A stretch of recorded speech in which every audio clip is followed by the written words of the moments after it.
What's the transferable learning in this, really? If you're in an organization, or you have some degree of responsibility for the organization's culture, but this is not an elite sports team, what is the transferable learning here, do you say? It's the company's purpose. It's what they want to, the impact they wish to have above and beyond revenue. And I say that not to say that making revenue is bad. I have no problem with that. I have no problem with making money. But I think it doesn't, and in fact, the book says wealth alone doesn't play at dinner parties or in a eulogy.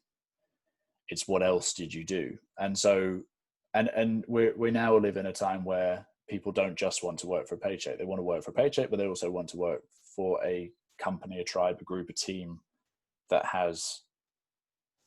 contributes to something more than itself.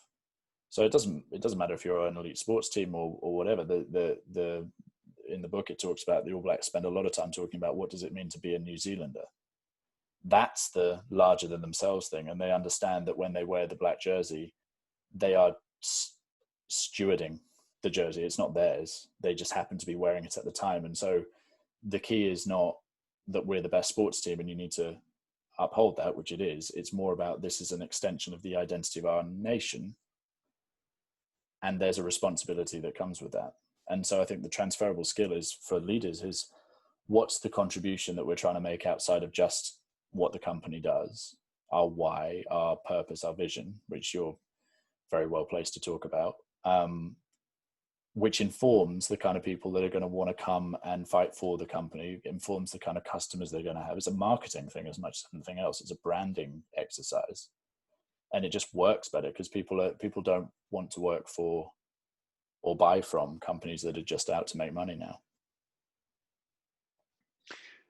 Yeah, I mean, the thought that I had going through my mind as you were speaking around all of this was, and linked to what you were saying is, I wonder how many leaders, senior experienced people in an organization really do think about that sense of stewardship, planting trees you'll never see, in terms of how they actually develop or nurture, maybe nurture is the right word, how they nurture the people around them.